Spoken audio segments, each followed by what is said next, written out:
Virginia, there may not be a Santa Claus, but there is a Galaxy Con, and guess who's coming? It's going to be us, the Inglorious Treksperts in Richmond, Virginia.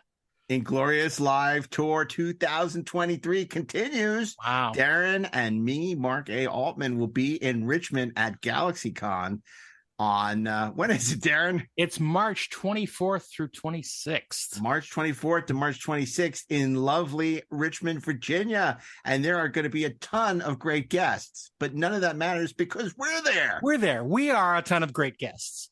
We are indeed. And we're excited because GalaxyCon is where it's at. These guys put on great shows with great guests, a great dealer's room, and plenty of entertainment. And we'll be more. And more. That's exactly. The illusion of beauty and more. So I'm really excited, Darren. It's going to be a great chance to, I was going to say, a great chance for you to meet the fans. That's right. And for me to meet the fans, not you. That's right. That's right. I'll be eluding deadly scooter accidents. Oh my but I'm excited because, like I said, the Inglorious Live Tour, or as I call it, my farewell tour. This is like the Who. You know, I'm on my farewell tour, but we know how that turned out.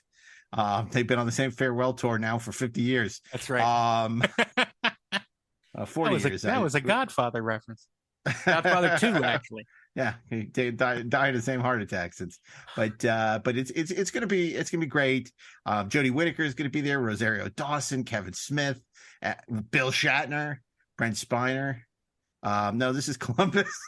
That's Columbus. That's Columbus. You got to click on the Richmond one. I'm talking about Richmond, Virginia. I don't think they have all of their guests up yet. They don't. But Vincent we're going to be there. Going to be there. David Tennant's going to be there. Oh, one of our favorite people. You know who's going to be there? Not only is Bill Shatner going to be there, Walt Koenig's going to be there. We love Walt. Oh, good. Yeah, it'd be good to see him. Maybe we can. Maybe we can show him another movie he hasn't seen in 30 years. Jonathan Frakes will be there. Gates is going to be there. And nice. They're just starting to announce some of these guests, but the list goes on and on.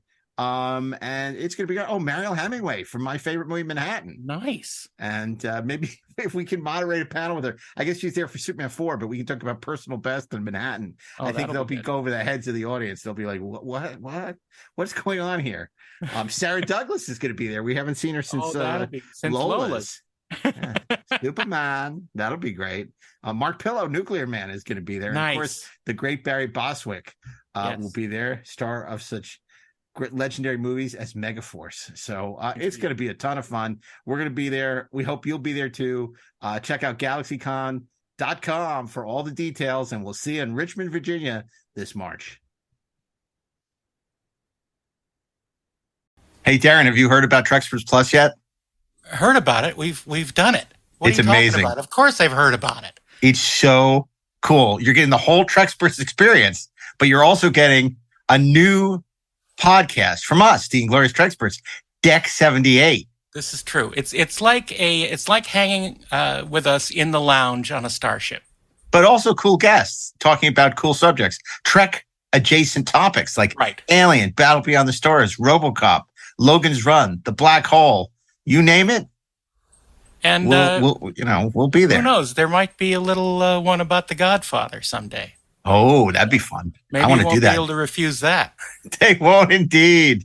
So it's real easy to join if you want to support the podcast and become a member of Treksperts Plus to get all the great Treksperts Plus goodness. You want to go to trekspertsplus.com, trekspertsplus.com, and take off one for savings. Out. Yeah.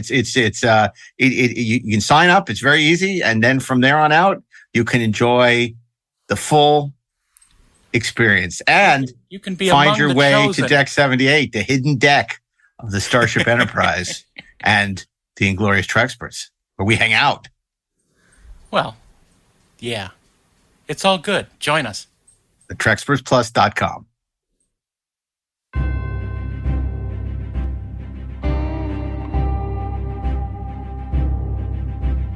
Come, they told me. Ba-rum-pa-pa-bum. A newborn king to see. Ba-rum-pa-pa-bum. Our finest gifts we bring. Ba-rum-pa-pum-pum. To lay the king. Pa-rum-pa-pa-pum, rum-pa-pa-pum, rum-pa-pa-pum. So, to honor him, pa-rum-pa-pa-pum, when we come. Little baby, pa-rum-pa-pum-pum. I'm a poor boy too. Pa-rum-pa-pum. I have no gift to bring. Pa-rum-pa-pum-pum. That's fit to give our king. Pa-rum-pa-pum-pum. Rum-pa-pum-pum. Rum-pa-pum-pum.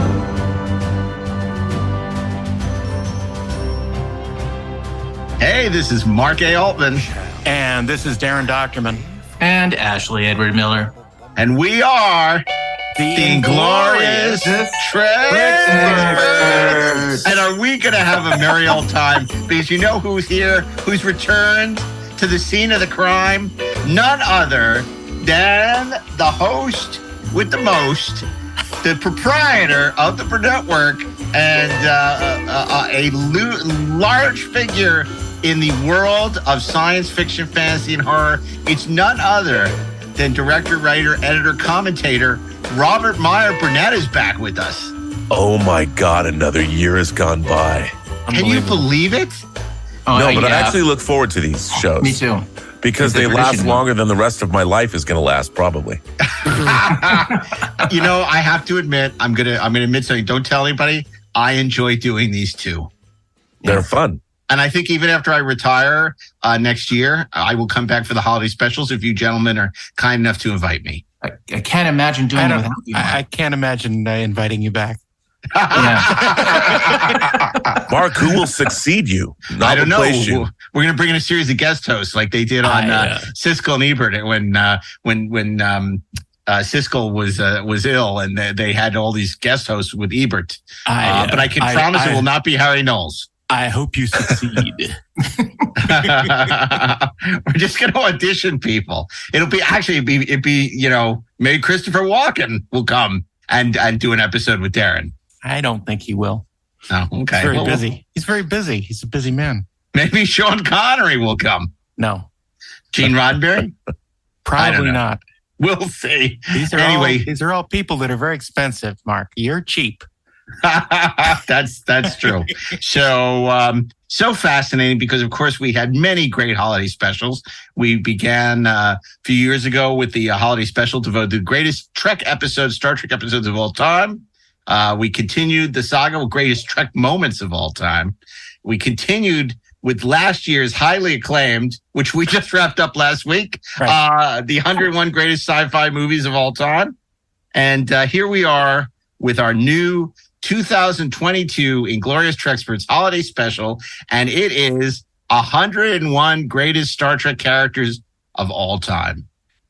It's, we're redefining the definition of megasodes. Yeah, the 8-episode season is over. We're back to 22 episode seasons here on the Treksperts. But it's 22 episodes of holiday specials. Right. Yeah, exactly. It'll be interesting. How many episodes will this be? We have no idea. Even Ruck doesn't know. Yeah. You know what we're planning for. And we can count on. So, Rob, you'll have to also keep a count of how many of these are action figures. And, because there can be some glaring omissions that will need to be created that are not action figures. Well, XO6 will probably jump right on that and make some new museum quality 6-scale figures. Well, I don't know. I'll believe it when I see it. They keep announcing things and then don't put them out. Well, they're pretty good. They've been, Cisco and Tuvok are out. They're good. Tuvok. Yeah. That's the one I've been really hoping would come out. Jesus, come on. I'd rather have 2 Vicks. Anyway, and I like Tim Russ. I'm not casting aspersions on the great Tim Russ. I'm just saying, I need a Ruck. I need a Disco McCoy long before I need a Tuvok. Disco McCoy is coming. Yeah, that's what I hear. So. Yeah, he made this whole weird thing where he's like, the production line of Star Trek: The Motion Picture is delayed. Now I'm going to have to cancel all this stuff. I don't know what he's talking about. No. Don't worry. They're coming. I'm worried, Rob. Your revered Admiral Nagura. That's who we need an action figure of. I know. Right? Admiral Nagura action figure? Yeah. You can have meetings with him. It'll be great. That's right. We can have meetings and not film them. Rob, you must have a Toshiro Mifune action figure. I actually have multiple Toshiro Mifune action figures. Have you ever dressed one in a Starfleet uniform? No, but that would be kind of fun to do. Maybe I should do that. Maybe I will put a Toshiro Mifune. I got something to tell you because I just made a little trip to eBay the other day. Oh, shit. And after getting some inspiration from on Facebook, I found a Walton's father figure by Mego that looks exactly like Gene Roddenberry. Really? And if you buy the Mego Ralph Malph from Happy Days, he's wearing that yellow sweater vest with the white shirt that Gene Roddenberry is interviewed for The Next Generation in. And I also have the Romulan commander outfit that Gene wore at that first convention. So we're going to have a Gene Roddenberry Mego fest. Apparently you have a lot of time on your hands, too. No, I don't actually. We now have our number one.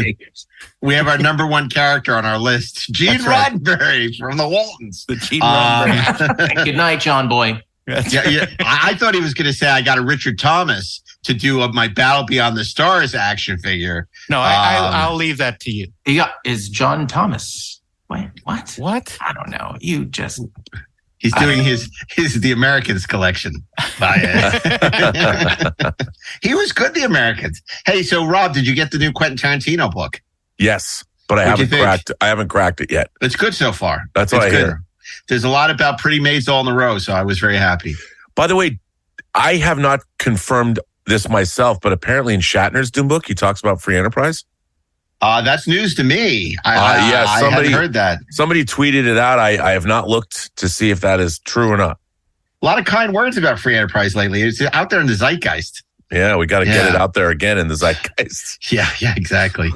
Well, unfortunately, it's out of our hands. But boy, if anybody were to put it out, nobody would be more happy than you and I, because of course the 25th anniversary is rapidly approaching. Yes, it is. Can you believe that, Rob? Oh no, October of 2023 is the 25th anniversary when it first debuted. Oh my God. Isn't that insane? So is the movie as old now as Star Trek was? No. When the movie came? No. Star Trek was still old. 25th anniversary for Star Trek was 92 or 91. Okay. So we're not quite there yet. But almost. Yeah. Yeah, it's crazy. So anyway, we're here to talk about Star Trek's greatest characters. And it's exactly what it sounds like. We're going to talk any character that has appeared on Star Trek in canon. That means any of the shows I have appeared, and they're eligible now. Book characters are not eligible. Comic book characters. It's only characters that appeared in the show. So shows. In the shows. That's right. It's in the various Star Trek shows. So this will be very interesting. Of course, we have our usual band of Treksperts here again joining us, as we mentioned. Robert Burnett from the Burnettwork. He's also the editor and co-writer and director of Free Enterprise, producer of The Hills Run Red, and the producer of Agent Cody Banks, which Ashley wrote. Ashley, of course, is a writer for such movies as Thor and X-Men First Class. And you may recall that he also was the showrunner of Dota, Dragon's Blood on Netflix, as well as a writer for such shows as Black Sails and Fringe. And of course, the great DAREN DOCHTERMAN, my co-host on this fine show aboard the Starship Trekspert, is a noted concept designer who's worked on such movies and TV shows as the late unlamented Westworld, Star Trek Picard, Star Trek Voyager, Westworld, Riddick, The Chronicles of Riddick, X-Men 3, The Last Stand, and many, many others. And of course, he is the visual effects supervisor for the Star Trek The Motion Picture. And associate producer. and associate producer. See, every time I bring that up, you say, not a producer. And visual effects supervisor and associate producer of the Star Trek The Motion Picture Director's Edition, which if you don't own, you must buy for the holidays or have it on your Christmas wish list. And you better order it quick because they're going away. They're going like hotcakes. Yes. Have you ever bought hotcakes? I haven't. Sure you do. You buy them at the International House of Hotcakes. I'm not a big fan of IHOP. Remember they changed it to IHOB? International House of Burgers. They couldn't make it happen. Yeah, no, that didn't work very well. It doesn't sound as good. IHOB on Pob. Who wants to hob? Nobody wants to hob. Look, I like their pancakes, but their burgers are terrible. Well, don't go there. Have you ever had a burger? That's but if silly. they just made it International House of Breakfast. Oh, yeah. There that's you go. Interesting. But you can have breakfast for lunch or dinner. Damn right you can, and that's the beauty of it. Oh. So it's 24-hour breakfast, 24-hour-7 breakfast. Yeah. Fascinating. 24-hour breakfast. Hungover or drunk or yes, that's never happened to us. So anyway, okay. So this is the list, and we're going to begin. We obviously took a lot of time, and I'm sure you as the audience will have a lot of thoughts of your own. You're welcome to share them through Inglorious Trek on the Twitter, Inglorious Treksperts on Facebook and Instagram, and let us know your picks. But right now, it's the Treksperts pick for the top 101 Star Trek characters. Darren, why don't you start us off? I'm going to start us off with number 101. In what we call the one with the whales. The strange garbage can probe approaches Earth, and it wreaks havoc with various starships and satellites and planets and all sorts of things. And one of the affected ships is captained by we never really know his name, but he's played by tennis pro Vijay Armitage. Get me the Octown. Emergency channel 0130, code red. It has been 3 hours since our contact with the alien probe. All attempts at regaining power have failed. It's using forms of energy our non-essential best scientists do not understand. Been given Can you protect us? We're launching everything we have. Life support reserves. Our chief engineer is trying to deploy a makeshift solar sail. We have high hopes that this will, if successful, generate power to keep us alive. Or Armitage. It's Armitage. You have it wrong on the list, but it's Armitage. And he makes a startling report about how the crew is trying to construct a makeshift solar sail. Tennis net. He's building a tennis net out of solar sail material. And stone knives and bearskins. They are hopeful that it will generate power. And it doesn't. Well, we don't. How really do we know that? We don't know. I mean, of course it would work. You know, he's very crafty. He knows how to build a net. He knows how to jump over the net in victory, and perhaps he knows how to build a I think that showed a lot of ingenuity on his part. The ship is out of power, and what's he do? He doesn't sit in auxiliary engineering and cry like a baby. He comes up with a solution. Hopefully they're near a sun of some kind. If not, he's kind of out of well, he's kind of out of has a problem. Look, I think we would both, all four of us would be remiss if we did not mention that this is canonically where the Star Trek universe joins with the James Bond feature films. Of course, his distant ancestor was Vijay, an MI6 intelligence operative in India in the 1983 James Bond adventure Octopussy. And clearly the filmmakers, whether it was Nimoy or whether it was Nicholas Meyer, they clearly wanted to make that connection, the connection we've all wanted. James Bond and Star Trek, our favorite things as kids, right here, man. It's the intersection of both great universes. But our favorite things as kids. And adults.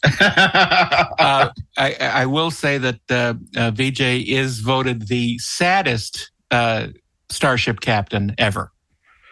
Because his report is he's nearly crying. Let's face it. And, he is. He's brave, but he also has a tender heart. So he foiled the nefarious plans of Kamal Khan, who attempted to detonate a nuclear weapon in West Berlin. So I have a lot of faith in this guy. Kamal Khan! He defeated one Khan. He could defeat another Khan. He could certainly defeat a whale probe. So, right.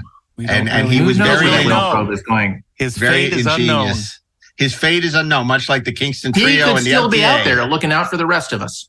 That's right. I mean, I always thought it was kind of sad that we didn't get to see these captains show up at the end at the trial. Well, probably because the reason is they all died. Yeah, come on now. Theory. I'd like to believe they didn't. They should have come back. You should have at least seen the ship, the power come back on the ships. Oh, you know what? They time traveled. They came back at the same point, so everyone's fine. What am I talking about? Yeah. See? He's not wrong. He's not wrong about that. So really, he never had time to deploy the solar sail. They never completed the solar sail, so we don't know if he's brave or not. That's right. They were in the middle of building it. Shit. But by the way, the power's back on apparently. What kind of accent is that? It's a tennis accent. I don't know what that is all about. But it was interesting that VJ was like, the people kept casting him in the 80s for these roles. Why wouldn't they? Because he was a tennis player. He wasn't really an actor. So? But he acquits himself admirably in this film. He doesn't take you out of it. Well, he acquits himself captainly. Yes. Okay. That's Commodorely. But he, unlike Star Trek 3, it's actually a credible performance as a captain. Sure. Yeah. Unlike that awful captain in Star Trek 3. That's 101. So that brings us to Robert Meyer Burnett and number 100. Haynock. Fortunately, Doctor, I know every thought of every mind around me. See? Take the hypo from him.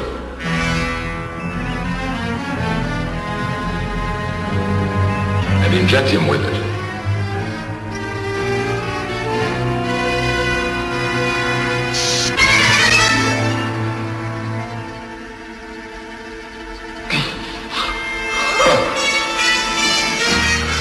Fools.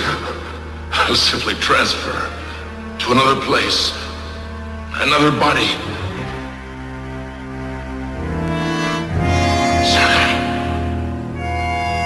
No, Sargon, please. Let me trust.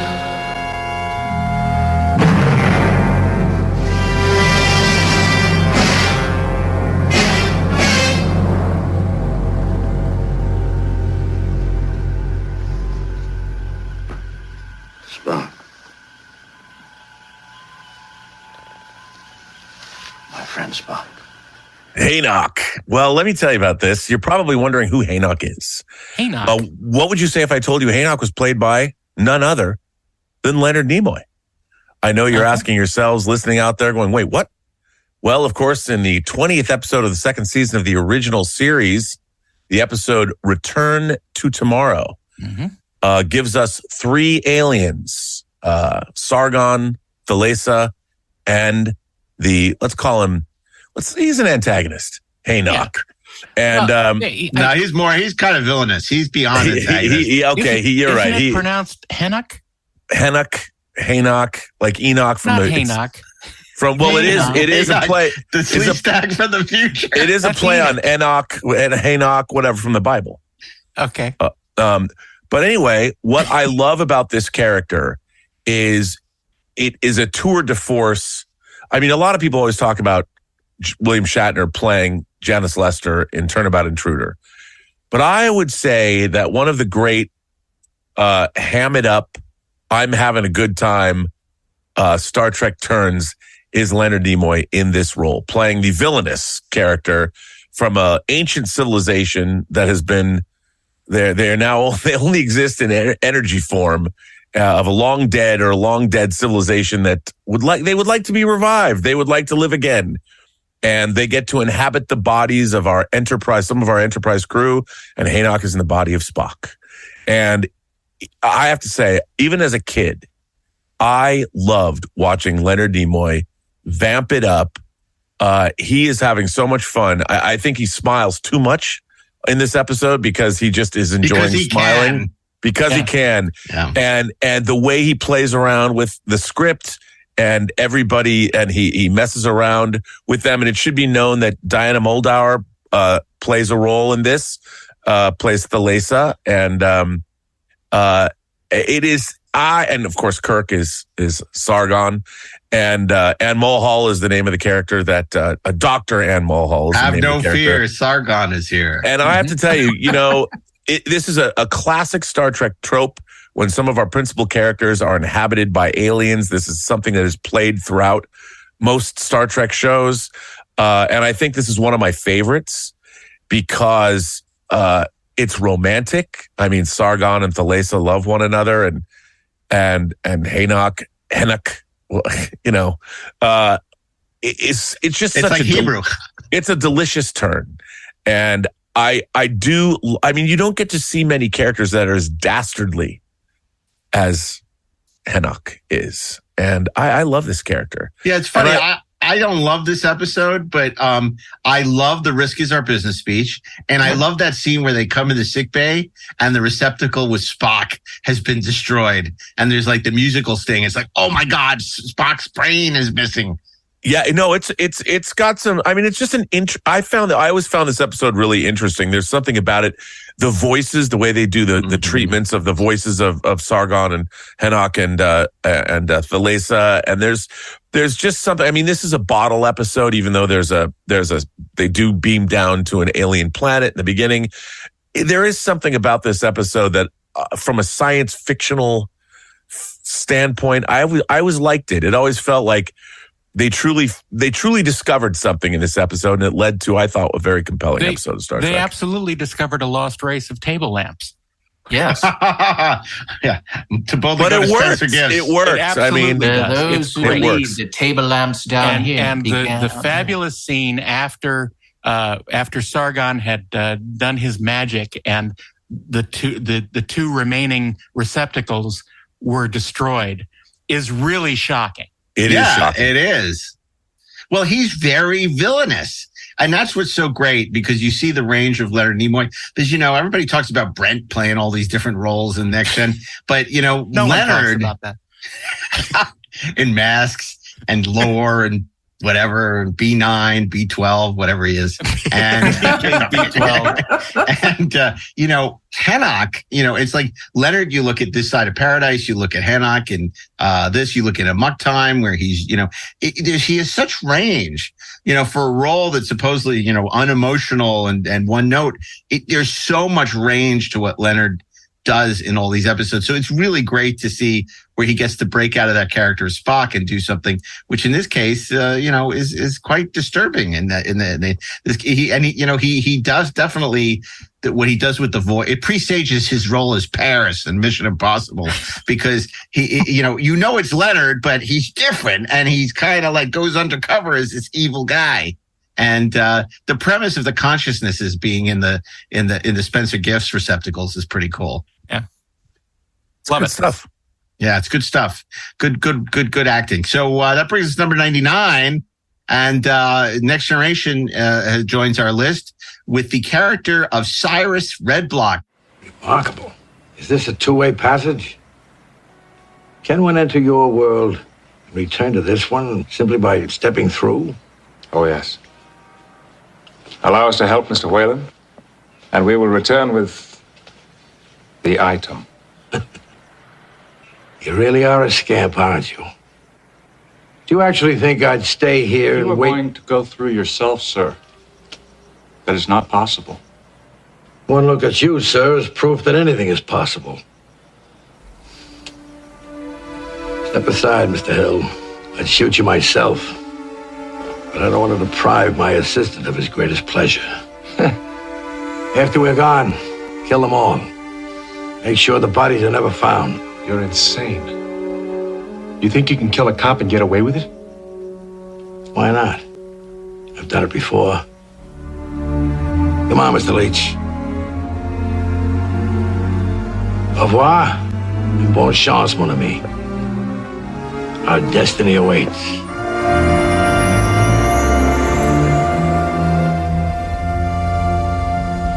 Another world.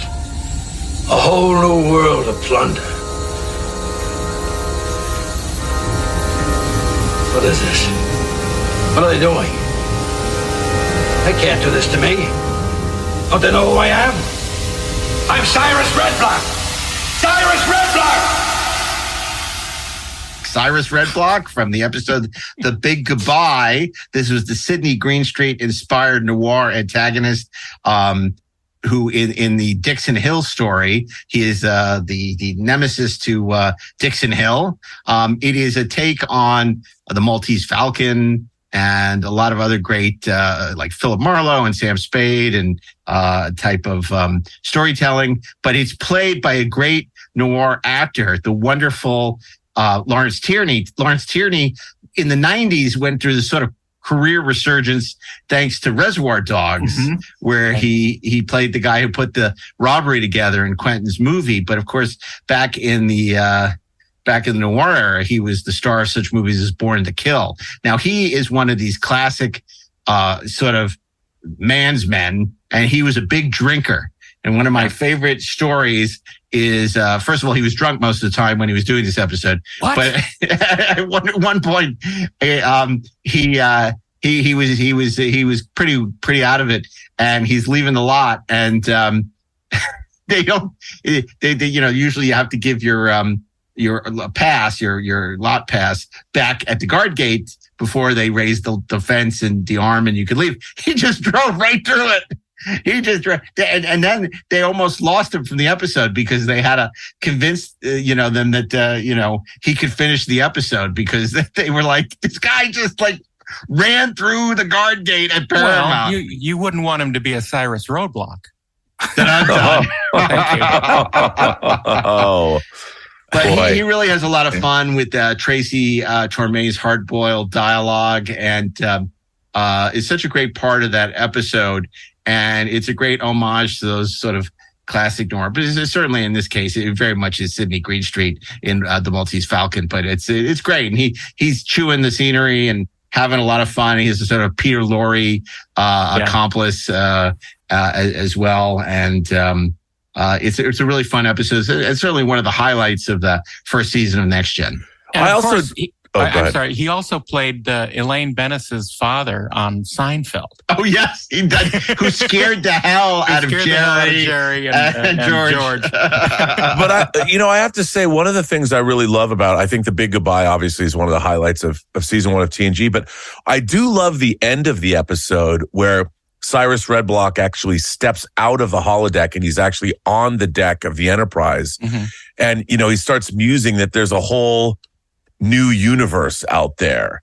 And it's a great sort of a sci-fi moment. I mean, modern Star Trek, the Berman era of Star Trek, there was a lot of times when they played with these holograms that became sort of self-aware and sentient. And as he's disappearing, as he's dissolving because the holodeck doesn't extend out that far, it's sort of sad and bittersweet and melancholy watching him disappear into oblivion, never to be seen again, because that great realization he has, it's, just when he thinks that the universe has gotten bigger for him. Yeah. Nope. Yeah. It's kind of, I like the whole, sort of surreal quality of it, but at the same time, there are no hollow emitters in the hallway. It makes no sense. That bothering me too. There's projectors that clearly reach out from the inside of the holodeck that can go out into the. It was as long as it's line of sight for the door, for the arch. Well, it's too bad he isn't around to guest star on the 3rd season of Picard. Yeah. Because I'm sure he would have. It certainly was a very, when he has that moment, he steps out and he thinks, oh, wow, just think about the possibilities. And then he just is utterly destroyed. It may be one of the most nihilistic moments in the history of Star Trek. Well, and it starts earlier than that, because it's that great moment where he's like, putting it all together. And he's like, if I leave, I can go beyond where we are. And Picard's like, no, you can't. He's like, he tricks him into leaving the holodeck. He's saying, "Oh, you can't leave." Well, then of course I will, right? That's right. And then it's like a Bugs Bunny Picard cartoon. Being pretty smart, Or Gilligan's Island. But he's terrific in that episode, and I've always been a big fan of Lawrence Tierney, and it was great to see him, and pleasant surprise to see him in Star Trek, and a fun fun character. And of course, although Cyrus Redblock never came back, Dixon Hill did to mixed results, obviously, because you look at something like Manhunt, which is just dreadful. First Contact, where it's kind of pointless, but it's a shame because it was actually a really great conceit. Mm-hmm. Okay, so that brings us to number 98 and Ashley Edward Miller. Coming in at number 98 is a member of the original series cast who I think by rights, really sort of deserved to have a place with the rest of the of what we consider the regular cast of the original series as they went through the films, but just didn't. Nurse, then Doctor Christine Chapel. Yes, nurse. I brought the medical summary for the arrest report, Mr. Spock. Oh, sorry, sir. Are you injured, Miss Chapel? No, I'm fine. Are you feeling all right? Perfectly normal. I will append you a summary to the report. Was there something else, Miss Chapel? Wouldn't you like me to, stay? Help you? That would be illogical, Miss Chapel. Yes. Yes. It'd be stupid.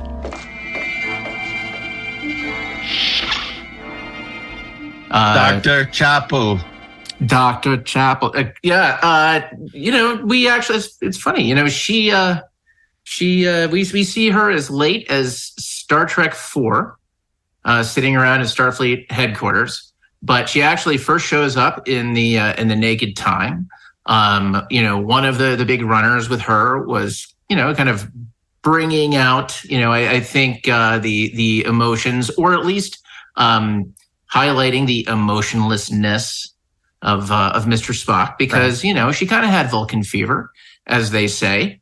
She had Johnny Fever? Johnny Fever. She actually had like a really interesting episode that kind of revolved around her that was written by Robert Bloch, What Are Little Girls Made Of? But it wasn't originally Christine Chapel in that episode. No, it was that was something that I believe that she saw that script and she thought, oh, wow, I could do this. Yeah. And then I think... Hey, Gene, wouldn't it be a great idea if my character were this? What if I were Kurt and I could do this? Of course, it's a great idea. It's a great idea, Major. And so there she went.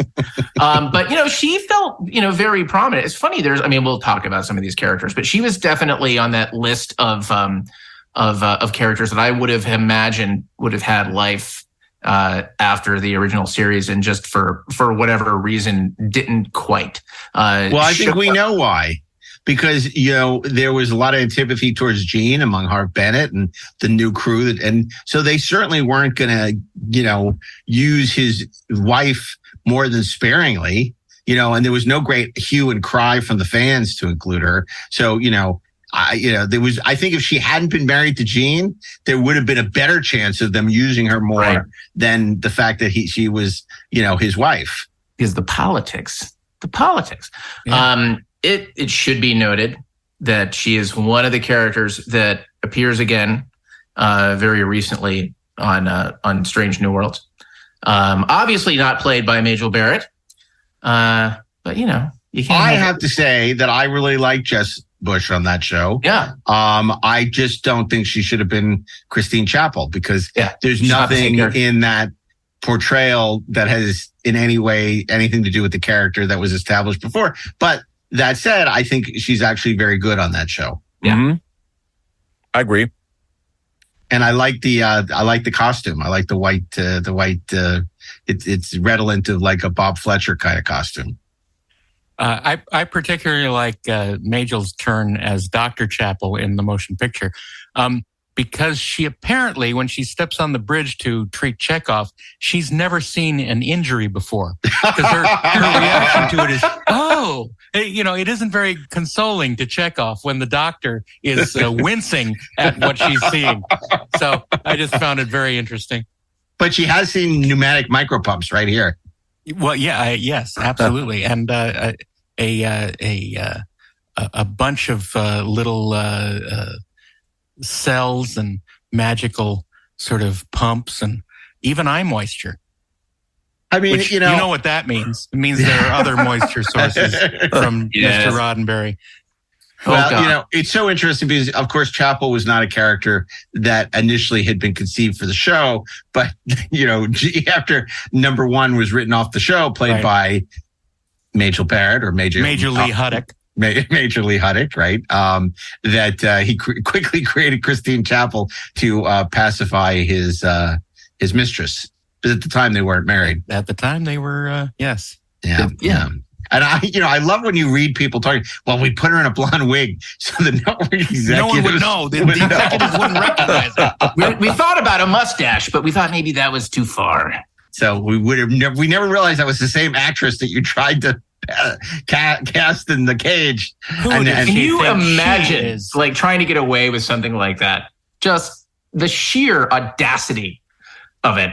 Well, when the NBC executives are watching the episodes, they say, wait a minute. Ooh, that's his girlfriend again. Why didn't we notice this? But, she was never in the show enough where it became an issue where they would be like, you can't, but she was recurring.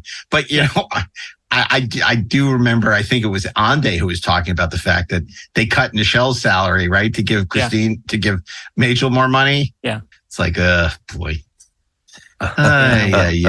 Okay. So anyway, but she's an interesting character, and obviously her obsession with Spock was fascinating, to steal a phrase, and in a way she was a surrogate for a lot of people in the audience. So. Now, I think it was Yvonne Craig who told the story. Oh yes, that she and Majel and other actresses were in this young actress hostel in New York. And so they knew each other from before. No, it was in L.A. Oh, was it in L.A.? Okay. Yeah, it was right when they first moved out here. They were in a hostel, a female hostel together. Yeah. And years later, after the show was over, she saw her at a party again. Well, it was for the 20th anniversary of Star Trek party. Was it the 20th anniversary? Yeah, was it that late? Yeah, it was. Oh, I thought this is all from my book, so I know the story well. Well, it wasn't all from your book, but yeah. And it actually also happened. Would you like to continue the story? No, please continue. I'm just clarifying for you. Yeah, you're like butter, for you and your gal crew. So she said, Majel, it's so good to see you. And Majel says, oh, hi. No, she goes, Majel Barrett. Good to see you. Majel Barrett, so good to see you. And she said, thanks, but it's Majel Roddenberry now. Oh boy. Wah, wah. And so it was there was an extra air of superiority, let's say. But, we have Majel to thank for all the great Star Trek merchandise and all the fact that all this stuff was saved because, of course, she needed to give her something to do since there wasn't a lot on the show. So he created Lincoln Enterprises for her. Not named after Roberta Lincoln or President Lincoln, as far as we know. But Lincoln His Enterprise car. was the swag arm of Roddenberry's production. But that was why they saved all the stills and the outtakes and the scripts. Saved or stole. It's one of the other. True enough. I don't know. But the reason that this stuff still exists now, whereas it doesn't exist for The Fugitive or for Gunsmoke or anything else, is because they were, thinking, how do we sell this stuff? It was either that or write more episodes, and I certainly wasn't going to do that. Well, speaking of more episodes, that brings us to 97. And Darren, who's our pick for number 97 on our list? Well, we have a character. Many times, multiple characters are played by the same actor or actress. And what happens here is in the first season episode, Dagger of the Mind, we have a former head of the Tantalus Penal Colony, Dr. Simon Van Gelder. Where's the captain? Which one of you is the captain? I'm Captain Kirk.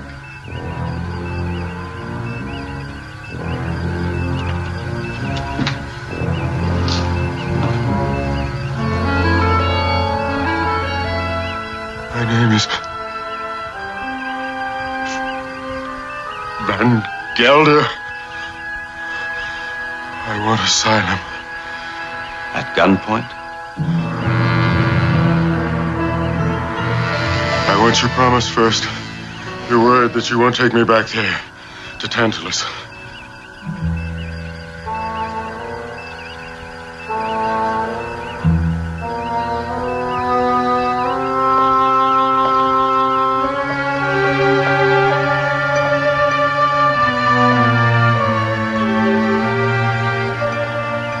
No promises. Give me the weapon. No! No, I'm not going back.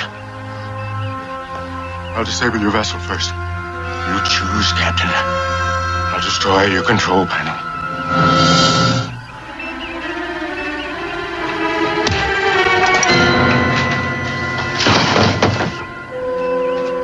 Take him to sickbay. Reverse course. Head back for Tantalus Colony. Fireman Gelder! Well, the character with probably the worst constipation ever on screen.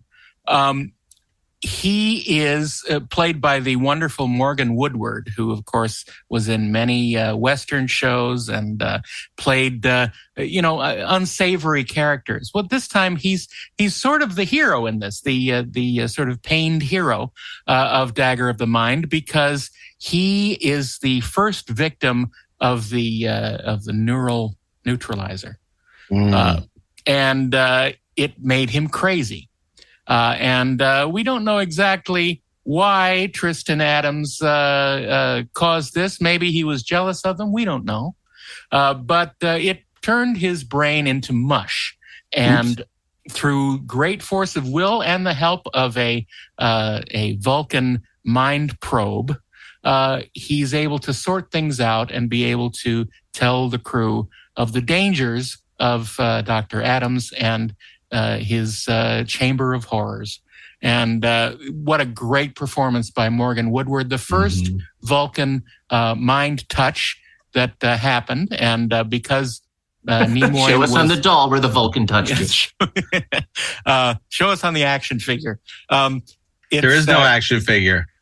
Well, no, but there is of Spock. Anyway, the scene is great because they were just figuring this stuff out. There was originally a very long and, according to Nimoy, very tedious scene of lots of dialogue where they were trying to get the information out of him. And he said, well, I wonder if some kind of Vulcan trick could help us speed this up a little bit. And the Vulcan mind touch was born. It's not a full mind meld. That came later. But of course, it was a dangerous thing because he's never tried it on a human, and Spock could become disturbed as well from Van Gelder's tortured brain. So it's a great scene. Morgan Woodward is amazing with his bugged out eyes and crazy performance. He's great. Unfortunately, we don't really see him normal later on in the episode. That's something that I've always regretted. We don't see him, taking over the treatment of Dr. Adams the way he should have. But I love it, and Morgan Woodward is great, and perhaps his other character will show up later on in the list. It's also very appropriate for our holiday list, given that it is a Christmas episode. Yes, it is. That's right. It made me want to go to Christmas parties as a little kid. I wonder what happens there. So there is Christmas in Star Trek and Thanksgiving. Yeah. That's right. Indeed. Well, we know and Halloween. Terrible things happen on Christmas. Families burn in a fire.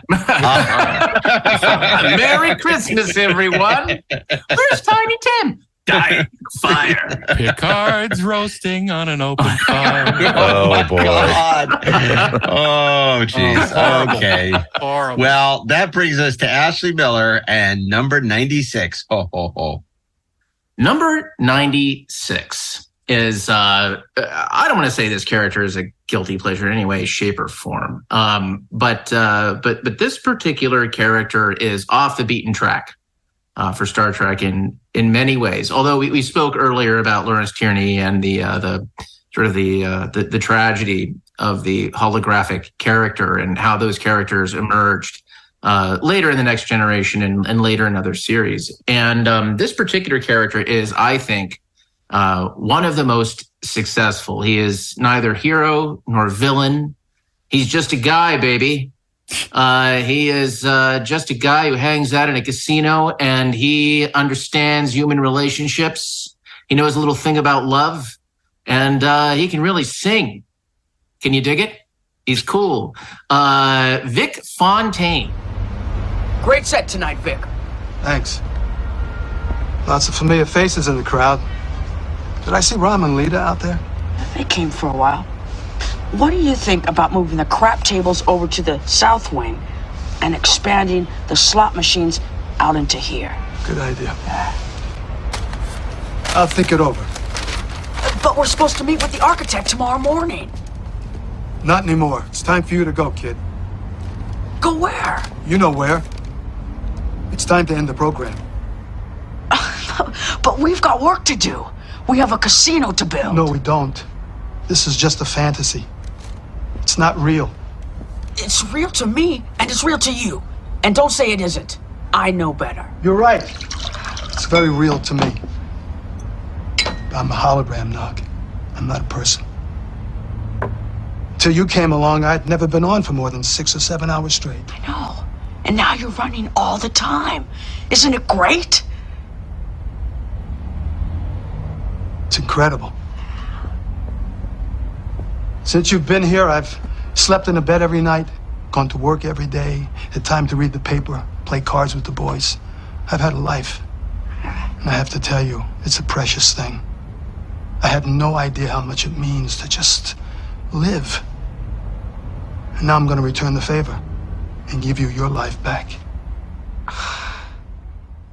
Vic Fontaine was created for an episode called His Way on Deep Space Nine. And, his entire function in that episode is to be kind of a love guru for Odo, who has decided he's got a thing for Kira. Right. And, it's in the context of that episode, it's a little bit thankless. But as the character and as the show's fascination with Vegas evolves, he just kind of becomes more delightful in his own way with every outing. You can tell that James Darren, who plays him, is having just a terrific time with it. I personally love the way that the Rat Pack music comes into it. And I think ultimately the reason why this character works, other than the fact that Darren is not Darren, but our Darren, but James Darren is completely committed to it and completely into it, is that it's obviously something that, and if you know Ira, this is true, that is near and dear to showrunner Ira Bear's heart. And something that he was deeply passionate about, as passionate as he was about everything else on Deep Space Nine.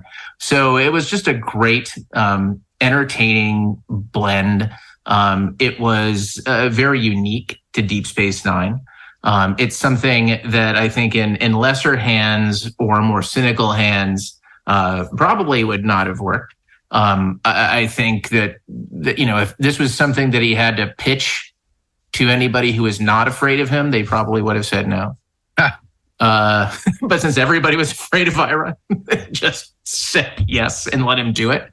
You know what the problem with this character was? It made the character of Troy and the therapist superfluous because Vic Fontaine did a better job as a counselor than any counselor on any of the shows. That's true, including Ezri Dax, who shows up to be a counselor later. It's like this guy. It's like who are you going to go to? Are you going to go to Troy? Are you going to go to Ezri Dax? No, you're going to go to Vic Fontaine, and that mofo is going to sing a song, and it's going to be awesome. And he's going to spot you some chips. He's going to set you up at a table, and you're not going to get hit by a scooter. You're not going to get hit by a scooter unless you pay extra. Well, unless Nog is in a... Oh my God, that's the worst possible version of that episode. Because Nog gets hit by a scooter on the holodeck. Well, look, and that's that's the thing. I thought, oh, Ira Bear is indulging his love of the Rat Pack, and this isn't going to be very good.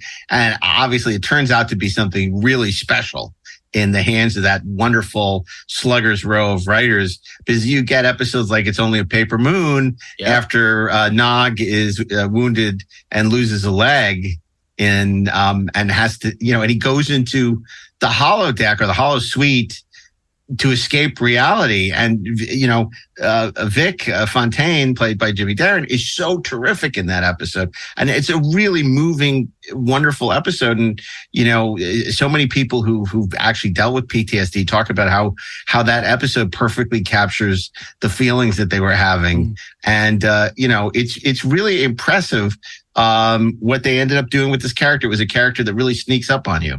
My mind canon has him related to Johnny Fontaine from The Godfather. That either he's never going to get that part. That's right. Either they were brothers or they were, he was an uncle or something. It's between the brothers, Kay. I like to think that there's a direct connection between Don Vito and Quark. And that next season on The Offer. That's right. Yeah. Wow, that's great, boy. That talk about some great fan fiction there. Yeah, that I like the retconning. That's really and it's really all cool. Paramount, so it's all good. So you could do it. you could do it. Then Cisco wakes up with a horse's head in his bed. Well, that's stranger things have happened. Rob, are you a fan of the Vic Fontaine character? I am. I like the Vic Fontaine episodes, and I really do think the way they used Vic to sort of help Nog. One of the great when they dealt a lot of the time, Star Trek characters didn't change, but Nog was severely injured in the Dominion War, and sort of it disappeared into Vegas, into his fantasy realm, and it was Vic Fontaine that was there to sort of nursemaid him through his difficulties, and I really liked that. I mean, I thought again the use of these holographic characters in Star Trek became something of a trope in a way, and they had, it went all the way. They kept evolving the holographic characters. In Voyager, they evolved them even further. And I really liked Vic Fontaine. I really liked that whole milieu, and I liked him as a character, and I love the performance. Yeah, what's interesting about that? Just the use of the holodeck in that way.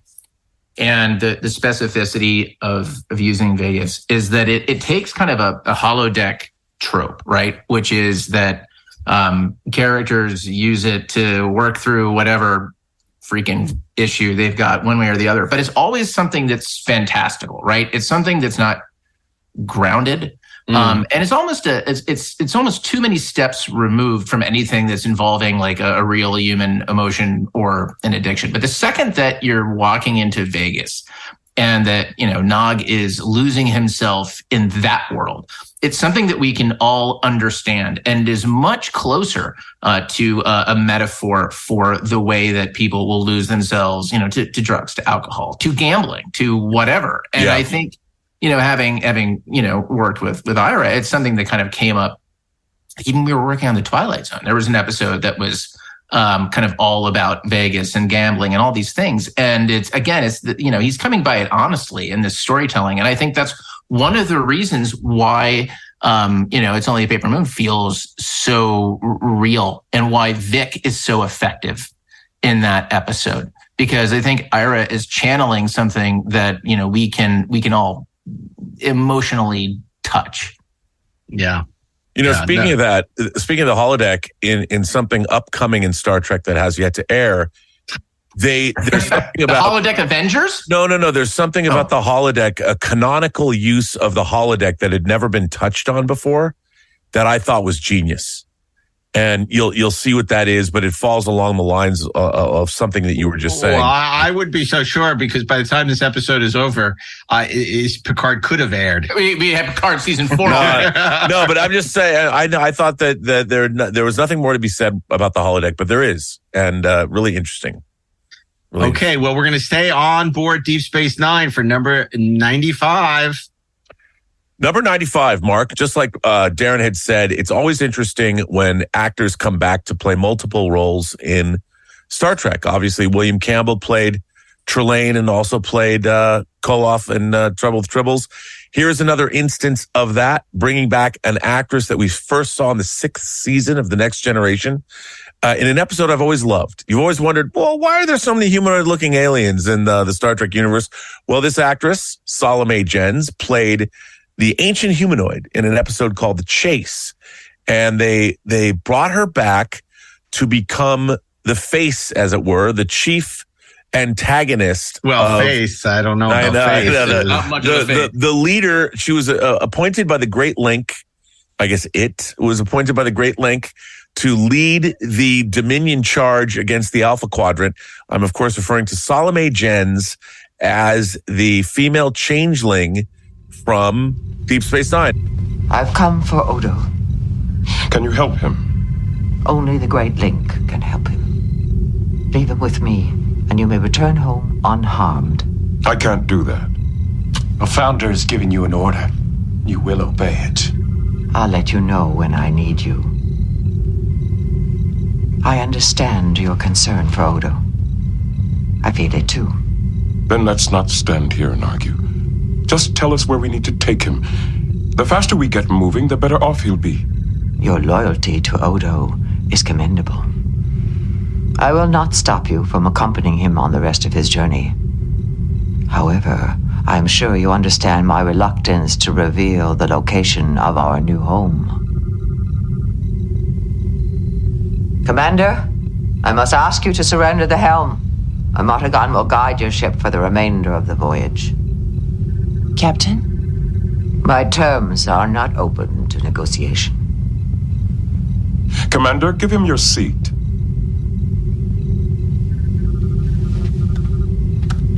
This will prevent your navigational computers from retaining any record of our journey. Sir, not now, Mr. Worf. There, that's better. Now, Captain, if it's not too much trouble, I would like to pay Odo a visit.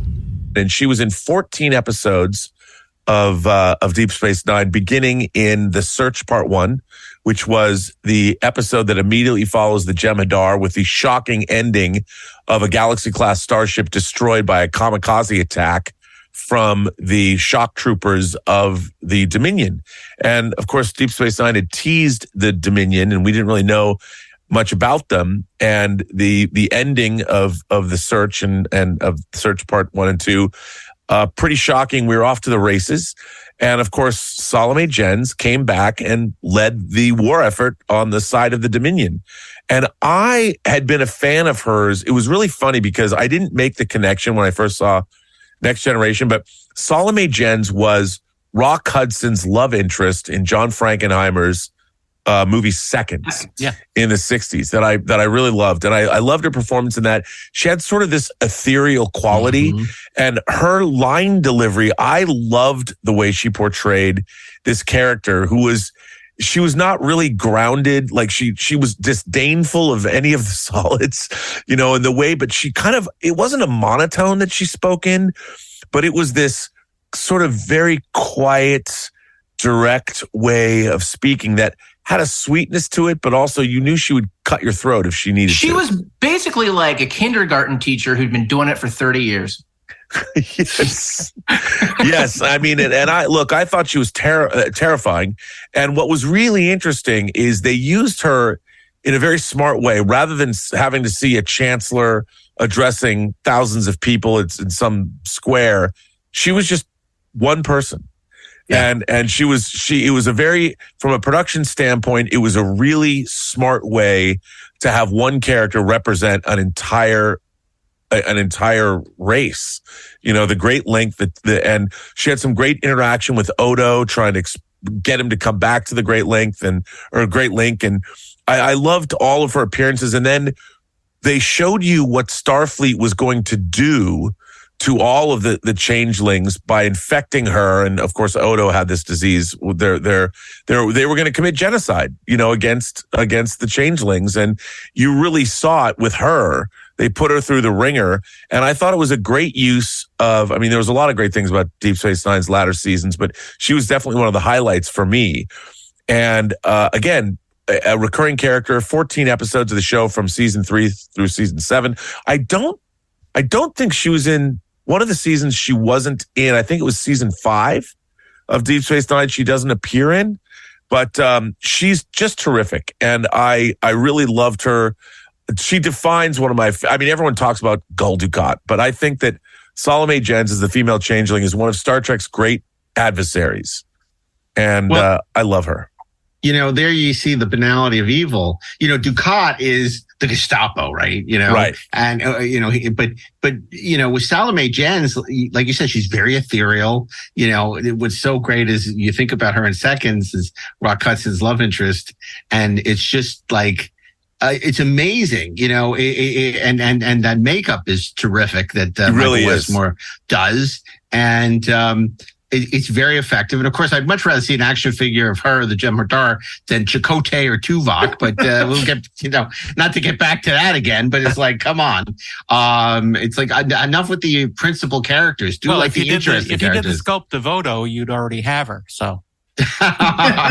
but she's terrific in the show. And, you know, the whole, you know, antagonist at the world of the Jem'Hadar and the changelings and the great, it's great stuff that they came up with on Deep Space Nine. And Salome Jens just does a terrific job. She has just because you know who she reminds me of a little bit. Mir Furlan on like Babylon 5 or in Lost, and it's great because you know they are. They use the fact that, you know, there's just something really off and different about them that makes them feel alien. And it really, really works. It's not like they went to somebody from Central Casting. Right. Yeah, no, she's amazing. And it's another reason why Deep Space Nine is such a special show. Yeah, absolutely. So number 94, we're back in the next generation, back in the 24th century. And it is Robert Picard. You have been terribly hard on yourself. You don't know, Robert. You don't know. They took everything I was. He used me to kill and to destroy, and I couldn't stop them. I should have been able to stop them. I tried. I tried so hard. But I wasn't strong enough. I wasn't good enough. I should have been able to stop them. I should. So, my brother is a human being after all.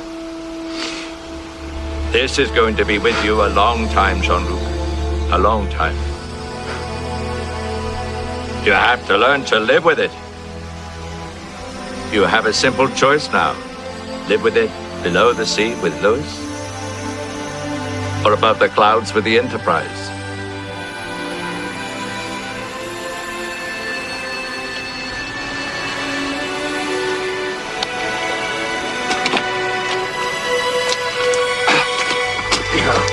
I think you were right.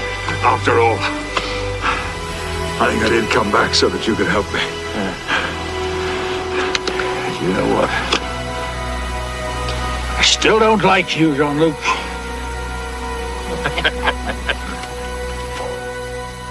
Robert Picard, the brother of Jean-Luc Picard, played by the late, great Jeremy Kemp, who Rob and I loved in The Winds of War, as he often did, playing a Nazi. Yes. And he was a bit of a Nazi in Family, only to reveal the soft underbelly of his hard candy shell when and how we flammable find out he is. Well, what's so that even now you look at Family and it was so off concept, and to deal with the repercussions of Picard being abducted by the Borg, and basically it's a rape allegory. I mean, it's like him. He's not willing to process what he's gone through. He's trying to ignore it. And it just manifests itself until he finally has to, confront it. And that's what's so weird about later on First Contact and Picard and all this stuff, because this is the episode where it's cathartic. He'd gotten past it, but then they keep going back to it. But A Family is such a top drawer episode of Next Gen, and Jeremy Kemp is really good, because you think that Picard is uptight and has a stick up his ass. Well, they got nothing on Robert Picard. Maybe it's because their mother hung themselves. Oh my God! It's I just, its Family really paved the way for the great All Good Things. Even though Robert Picard is not in that. But we established this whole backstory for the Picard family, which is destroyed in a fire in Generations, which is just so awful. It's the worst, dude. But what an interesting character, and that whole mud fight they have, and just the way he treats Old Picard Man Mud so Wrestling disdainfully, is so because hot. he didn't. It was like Women in Love. It was like Oliver Reed, but he didn't. Picard didn't stay with the vineyard. That he went off into space, and Robert resented him for that. Leaving him with the parents, because I guess in this version the mother was still alive. Just such an interesting familial dynamic, and it didn't break Star Trek. It didn't break the rules of Star Trek. Right. It's like, because Robert loved his brother, and he just felt like he had to stay behind, and, Picard pursued his dream, which in a way, that's Star Trek. It's not like they all died in a fire, which isn't Star Trek. So, really great performance. I think a great character that you never thought you would see something like that in Star Trek. And he married well. And he married well. He was married to Samantha Eggar from The Brood. How about that? And she was a delightful, what a woman she was too. She was, and she put up with a lot with this guy. Yeah. Like all of these characters, Robert Picard, particularly as played by Jeremy Kemp, has layers, right? Like the great thing about that fight in the mud is not that they're fighting in the mud. And the great thing about the character is not that he's a angry prick. The great thing about that character is that he is who he is. And he does love his brother. Mm-hmm. And it's not a thing that these guys can say. But when the fight ends, right, the emotional climax of that episode is not the fight. The emotional climax is the end of the fight. When Robert says, "You have been so very hard on yourself." Mm-hmm. And you go, oh, it just crushes you. Because you immediately believe everything about the relationship as brothers. Look, it is a truism in a writer's room that the second that you're bringing in goddamn relatives, man, like you are reaching for something that doesn't work. And if you don't believe me, I give you Will Riker's dad. Okay, this fight is all we have left. No, let's fight Ambujutsu. Exactly, and dressing up in these weird things. But in that moment, I mean, him saying that said, like, I know you and I love you and I care about what's happening to you, even though I am also angry at you. Yeah. Mm-hmm. And that is just pulling off something like that. It's beautiful writing. It is just a beautiful performance. It's a great relationship. And that character deserved so much better. Than to die in a fire? Die in a fire. To die in a fire. Yeah. You're so very gentle. And it's amazing because I would have hoped that Ron would have been more protective of this wonderful character he created. No joke. Because Ron wrote a beautiful episode with family. Yep. And then, in Generations, they sort of like... Screw it. Well, burn it all it's the same thing. It's no different than like Picard finding the goddamn whatever it was that they were like going after in the chase. Right. The Kurlan Neskar. The Kurlan Neskar. Screw it. It's the most valuable archaeological find in the history of the galaxy. Now it's garbage. It comes back, though. Doesn't matter. I know I'll flush the goldfish down the toilet because I don't care about these things. I call my goldfish Will. Okay. Well, and we're going to slingshot around the sun and back to the original series with number 93. Darren, tell us who number 93 on our list is. Number 93 takes place on the doomed planet of Sarpedon. From the third season episode, All Our Yesterdays. And yet again, we have a character who was played by someone who had been on the show before in a completely different character. This time, he plays the librarian, Mr. Atos. I am the librarian. May I be of assistance? Perhaps you can. Mr. Atos, I confess that I'm a little surprised to see you. I had thought that everyone had long since gone. But the surprise is a pleasant one. After all, a library serves no purpose unless someone is using it.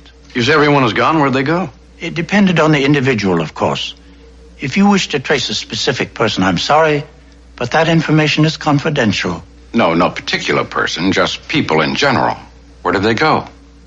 You find it difficult to choose, is that it? Yes, a wide range of alternatives is a mixed blessing, but perhaps I can help. Would you step this way, please? Yes, Mr. The great Ian Wolfe. To Z. Ian Wolfe, who is great in anything. I mean, he's one of these character actors who has been around forever, and he knows what he's doing. And, from the first moment, he is in charge. And he's got his Atavachron there, and he better process you or you're going to be in trouble. I love Mr. Atos. Just how many of there are you? And each one was a little different. He played many different versions of Mr. Atos. He's a brilliant There are many actor. copies, and he has a plan. He has a plan. but only one dressing gown, apparently. Yeah. No, he's great. It's not a great episode, but he's great. The conceit of the episode is great. Well, it's not a bad episode. It has many interesting things. They just sort of don't go together. It's the penultimate episode of the original series. That's correct. He's a pretty cool librarian. Sure. Yeah. And he just cares. He just wants to make sure you get where you're going.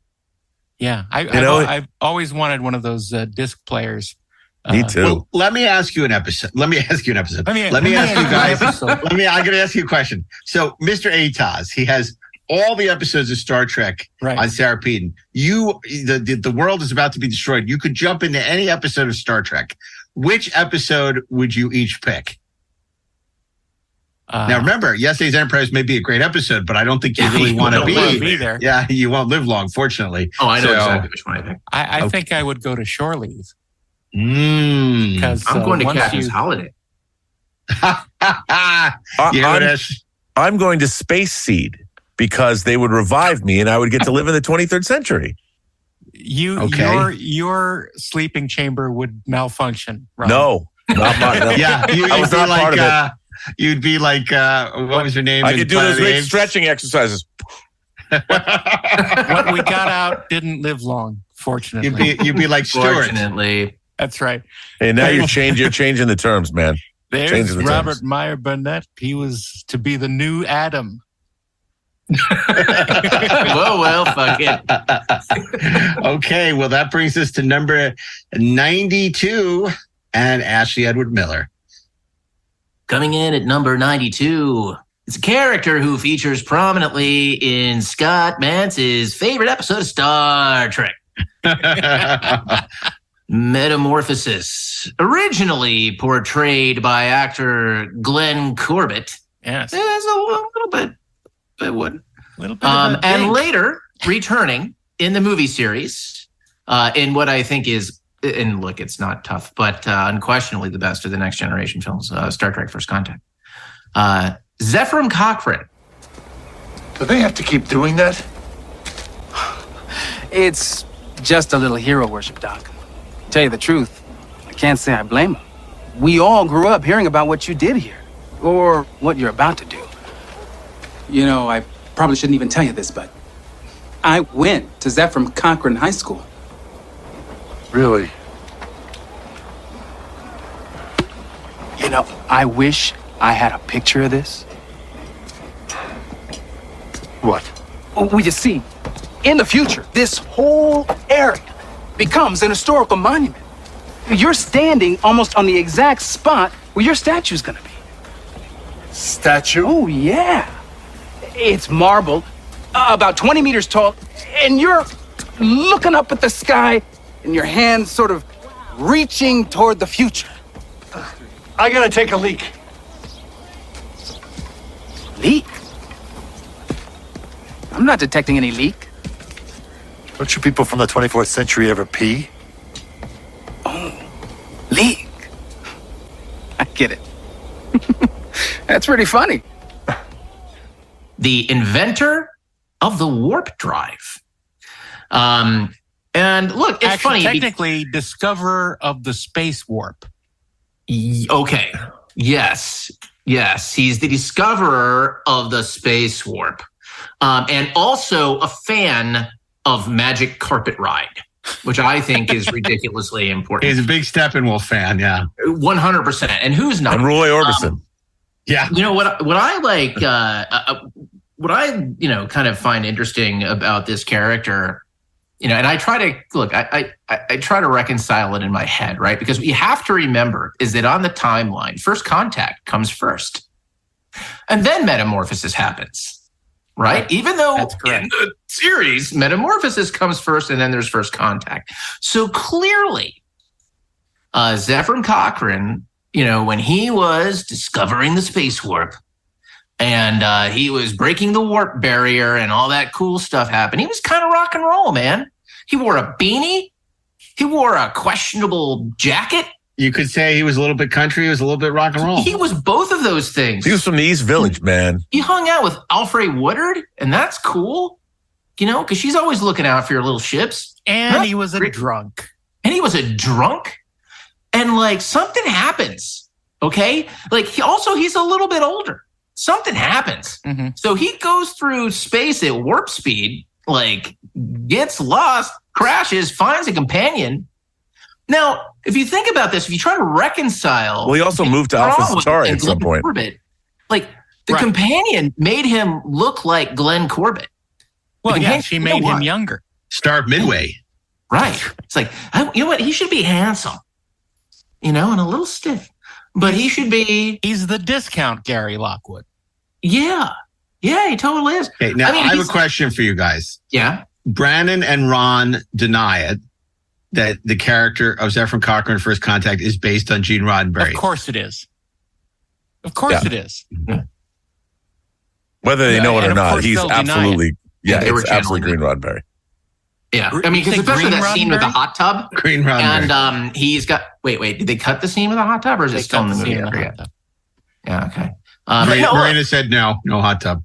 He's fun, but I think he's a much better character in First Contact than he is in Metamorphosis. I think the idea of Metamorphosis is incredibly effective and powerful, and that episode works because of how our heroes interact with Cochrane and the. But I think the only reason that Cochrane is better in First Contact is that Glenn Corbett is extremely boring. Yes, exactly. Don't tell Scott Mance that. Yeah. I'll tell him right to his face. Glenn Corbett is boring. Look, if somebody is going to invent the warp drive, if they're going to discover the space warp, I want them to be awesome, drink too much, and listen to rock and roll. And that's what Zefram Cochrane gives us. I could give or take a few of those things, but boy, I got to tell you, some of the musical choices, whether it be in First Contact, you have Steppenwolf and Roy Orbison. And Roy Orbison's cool, but I'm not going to knock Roy Orbison, but still. But then you got Pat Benatar, who I love, but I don't know what she's doing in Picard. Then you have the Beastie Boys. Jean, the Beastie Boys. It's what? Yeah. This is the stuff that's going to be around in the 24th century? Well, why not? Not good. No. I always thought it was it was a... Why didn't they ever use the future as an opportunity to make weird futuristic music? You know why? That's hard. Because then it's Buck Rogers. But they have something interesting. It's like when somebody pitches and in this episode, what they have is a band who comes up with the greatest song of all time. Like, but I mean, are you going to write it, or is it like just a tribute? No, well, they did in Space Rockers, the episode of Buck Rogers, where Jerry Orbach puts Andromeda on the circuit, and they write the greatest music of all time, and it converts the young kids of the cosmos to just like the climax. Actually, you're forgetting the great girl group that their number one hit. It's Love, Love, Love. Oh yeah, well, and Battlestar Galactica, and who can forget Josie and the Pussycats in outer space? There you go. Yeah, by the way, that kind of worked. Well, I look forward to your reboot of it. Maybe VJ Armitage could be in that too. Hell yeah, he can. He's going to deploy a solar sail in your face. Many stage appearances. The roadies are attempting to construct a solar sail. If successful, we will have many bookings. Rob, where are you on this Ephraim Cochrane of it all? Look, I mean, I did not like the portrayal of Ephraim Cochrane in First Contact. He's fun. He's very much a Hollywood movie character. I kind of like the buttoned up Glenn Corbett of it all from Metamorphosis. I always liked Metamorphosis because, a man who discovered the space warp had to be sort of a buttoned up slide rule guy. A nerd. And yeah, he was a nerd. And the idea that he'd been made love to by a non-corporeal energy creatures, it eluded him. Like any nerd wouldn't get it, and I always look, Metamorphosis. I don't love it as much as Scott Mantz does, but it's one of the best uses of the stage to create an alien planet. I mean, that distant shot of the shuttlecraft. I mean, it was so cool when you first see it, and there's so much about Metamorphosis I like, but I always liked Glenn Corbett's performance because he's kind of clueless. Yeah. And yet he's survived all of this time, and he knows what's really interesting is he knows the world that he's stuck on like a scientist would know it. Yeah. There's no wonder in him. And I always liked that about that performance. I mean, he was so matter of fact about everything. Like when this creature shows up and he's explaining what's going on, and it's like, I remember as a kid watching this going, this is amazing. The companion shows up on me. I want to be there. I want the companion to encircle me, and I want to experience, what does it feel like? And I'm like, this guy, I always love that. I mean, in terms of wish fulfillment, I thought the companion was one of TOS's great alien creations, and it truly was something science fiction-y, and I loved it. Rob, it feels like being dipped in marshmallow fluff. Marshmallow. I thought you were going to say joy.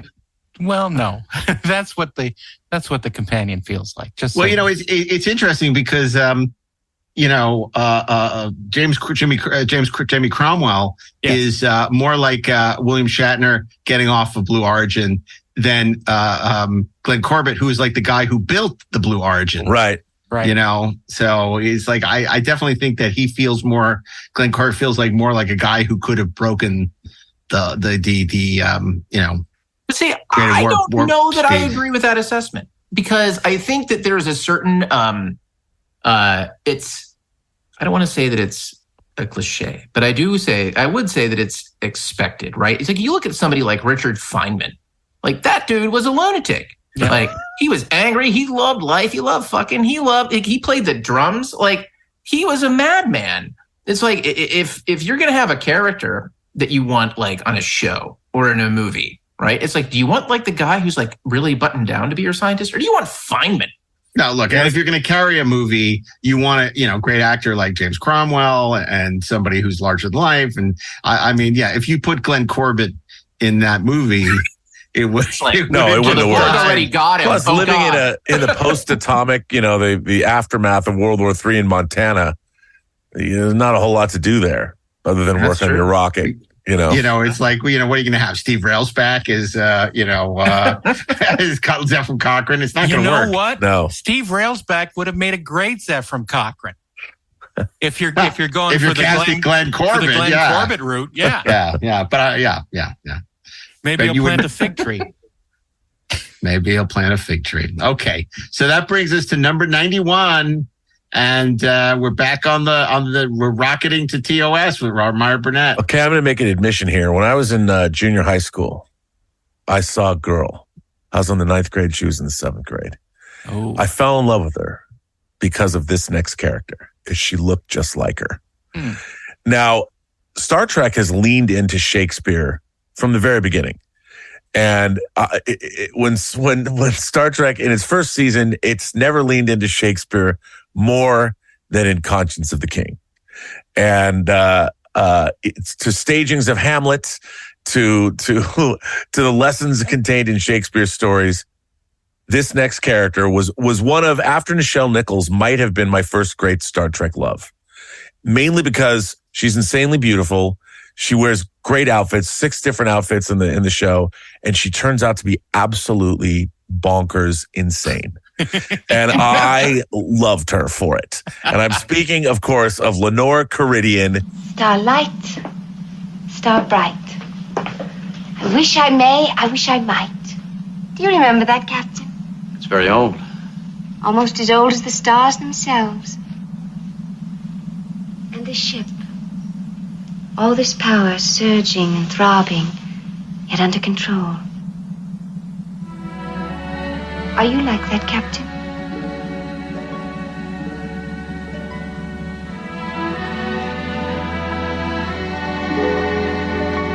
All this power at your command. The decisions that you have to make. Come from a very human source. Are you, Captain?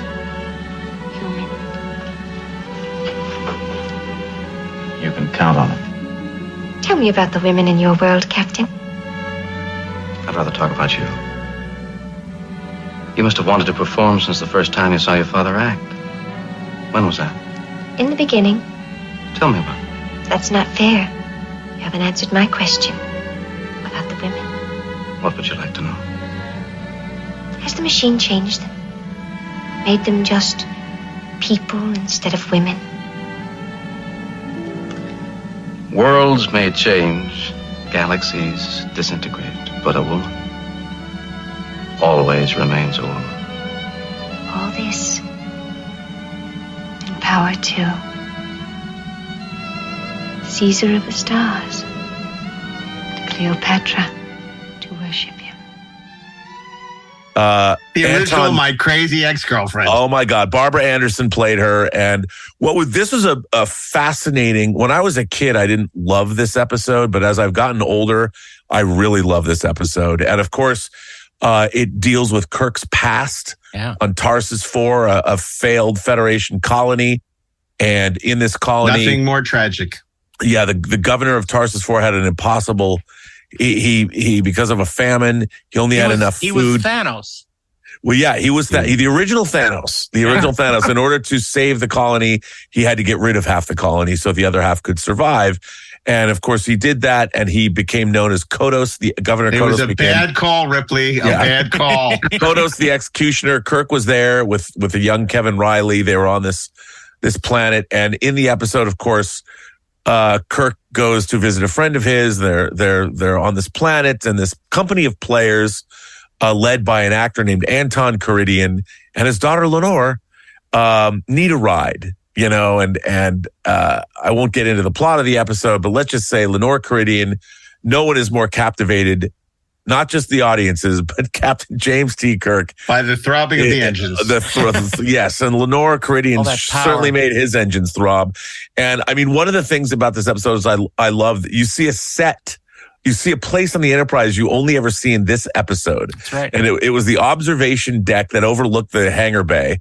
And then you could look outside to the stars. And when I was growing up, I'm like, man, I wish I had an observation deck to take chicks. But didn't you love the fact that they explained the whole day and night on the Enterprise? Yeah. Oh, it's all of it. No, it was great. It was great. But what's really interesting is when you find out about Lenore Caridian's father and how monstrous what he did actually was, you find out that this daughter was really just protecting her father. I mean, it's really a woman that grew up loving her father, and she wasn't there when this happened, and she didn't, but she knew what he'd done. She knew how he was perceived, but the love of a daughter, everything else is secondary to that. And she would do anything to protect her father. And it turns out, even including turning the Enterprise into a floating tube. Yeah, I mean, but she was an around the bend, bonkers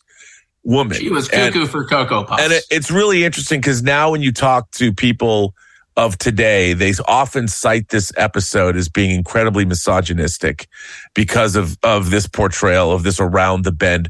And I would say, she's not crazy because she's a woman. It could have been a son in her position. She's crazy because the love of protecting her father. And it's almost like it's a person who wants to do the right thing, but at the same time is driven crazy by it. I totally agree, because if I was responsible for destroying half a colony, I would want my kids to kill everybody who could prove that I did it. Well, so I have a lot more sympathy for Lenore Caridian than I did in the past when I was like, look, you little freaks, I brought you into this world, so you're going to cover my ass, and you're going to recite Shakespeare. Yeah, but at the same time, I mean, I really, this episode as a kid was the very first time I encountered Shakespeare at all. Mm-hmm. And I didn't know anything about Shakespeare when I was watching Star Trek at 5 and 6. And I remember this is the first time I remember asking my mom about Hamlet because of this and not knowing what any of it meant, and what did that mean? And I was delighted to discover it was real. It wasn't just a science fiction thing, it was a real, and Shakespeare was real. And I think because of this episode, it instilled in me a love of Shakespeare and sort of a sense of wonder. And a love of crazy blondes. That is absolutely true. That still to this day is with me. And you know what?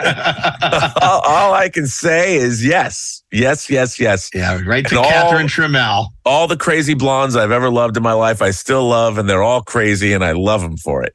But I also love Shakespeare. And I do think that this, and also look, the femme fatale, the idea of a femme fatale and a woman that is revealed, like whenever I see movies like Presumed Innocent, when Bonnie Bedelia is just trying to protect her husband, even though he's had an affair, and you find out that she's the murderer at the end, and take your pick. I know, I'm sorry, spoiler alert. It all went back to this for me, whether it's Glenn Close in Fatal Attraction. Lenore Caridian was my first experience, and I hope it's not my last experience with crazy blondes. I won't be Lenored.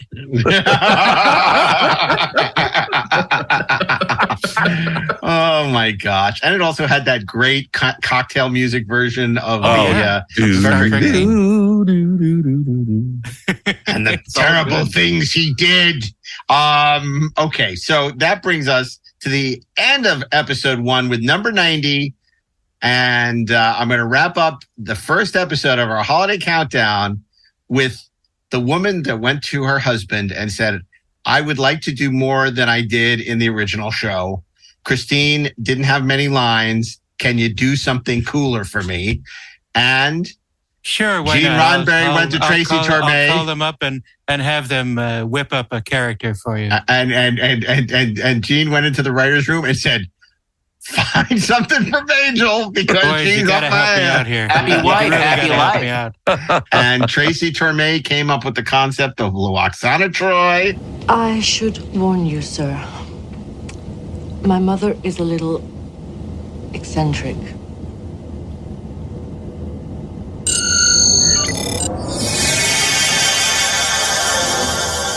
Where is everyone? Oh, I hate that. Hello, Mother. No, don't say it. Think it. Use your mind, not your mouth. Hello, Mother. Diana, shame. What has this life done to you? No. Don't tell me. You're the captain.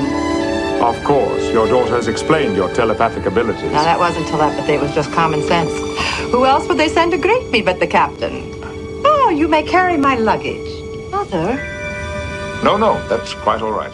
Accompanied by her manservant, Mr. Hom, played by the great Carl Struckian, who we know as the Giant from Twin Peaks, and of course, Lurch in the remake of The Addams Family. And we all know from the mob-invested Las Vegas convention in which we were guests with Carl and a bunch of other Star Trek cast members. And I've told this story before on the podcast, and it bears repeating. You remember they were in their roach-infested hotel, and Rob and I got rooms at the Mirage, and they all called us begging for help. Can we come and crash on your couch? 400 of them. And I remember it was I know that? 11 p.m. at night. We were all looking for where we're going to go. We're hungry and tired, and this convention looked like it was going to be an utter disaster. Yeah. And we went to Planet Hollywood in the Caesar's Forum shops.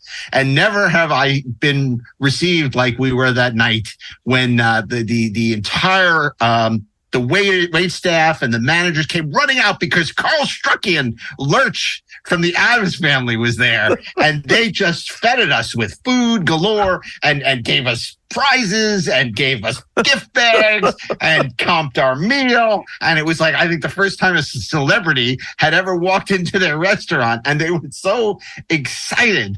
And we had all the Rice Krispie treats. We could, what do they have? The chicken Rice Krispie treats? Yeah, those are good. Those were really good.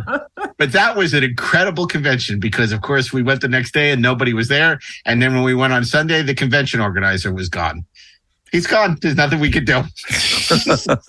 And so it was pretty crazy. But anyway, Luoxana Troy and Mr. Hom. He was anti-Mame in space. Anti-Mame in space. You know, in a way, she was kind of like the unsinkable Molly Brown. She was everybody's annoying mother-in-law. And it actually is a really fun character. She's Troy's mom, and a little went a long way. She did have some good moments, like with David Ogden Stiers in Half a Life. In Half a Life, she got a more serious story. You know who she was kind of like? You watched The White Lotus? She's kind of like Jennifer Coolidge in The White Lotus in that episode. But, you know, it's a fun character. She was really she did a great job. This role was clearly tailored for her strengths. But, you know, it was hit or miss depending on the episodes. Half a Life is terrific. Haven is pretty good. You know, but then you have something like Menage a Troy. Oh, God. And Manhunt, which is awful. Yeah. So it really depended on the scripts. And, of course, Mr. Hom is her manservant. He was just a very tall and lanky kind of alien who attended to her needs. But it was a fun character, very memorable, and it's how I think Majel would best like to be remembered, in addition to being the first lady of Star Trek, this wonderful performance she gave as Luoxana Troy. Even though I've had to, speaking of being stricken from my brain, I occasionally have to remind myself that she had a thing for Odo. Oh, that's right. That's right. It's like she kind of kept popping back up on a show where she did not belong. Not at all. Yeah. Yeah. How did she end up on that? I mean, because this was after Gene passed. I was like, you got to put me on the show. I find a way. Maybe they needed her to do more computer voice, and this was the way they got her to do it. That's right off. Kind of like Stuart Baird directing Nemesis for fixing Tomb Raider 2. Yep. Yeah, exactly. Yeah. Oh, wait, right. what? Exactly. Oh my gosh. Darren, what were you, did you like Luoxana Troy? No. But, you know, she's fine. She's not for me. Because I don't really like Deanna Troy, so any additions to her character I don't really care for. Yeah, Marina loved it because she had a great relationship with Majel, but I also think it was because she had more screen time whenever Luoxana was around. And of course, she had this. It's interesting because this Nurse Chapel, she had a crush on Spock. As Luoxana Troy, she had a mad crush on Picard. Yes, which was unreciprocated. Do you know who she reminded me of in a really terrible way? Silas Bellaby. On Cyrus Bellaby in Battlestar Galactica. Remember the one where Adama has to get the part to repair the ship, and the only person who'll do it is Cyrus Bellaby, but she's in love with Adama? Not to be confused with Cyrus Redblock. Yes, it was also Adama, but that's a different thing. Yeah. Okay. Well, I got to tell you, that brings us to the end of part one, our first 90 top 101 Star Trek characters. We got a long way to go, gentlemen. That's right. Right now, 101. Are we going to do like, some year, like the top 101 episodes of Inglorious Treksperts counting down the top 101 things of anything. 20-hour podcast series. Well, I can't wait until we do the wrap-up episode for the podcast where we look back at November. What it was like to record all 19 episodes of the holiday special. But this was an interesting start. I'm sure we got a lot of great picks coming up, a lot of surprises coming up, and probably some expected. I hope we gave it a good start. Oh, God, yeah. I've never delivered a baby before, but it's been a long time since I delivered a baby.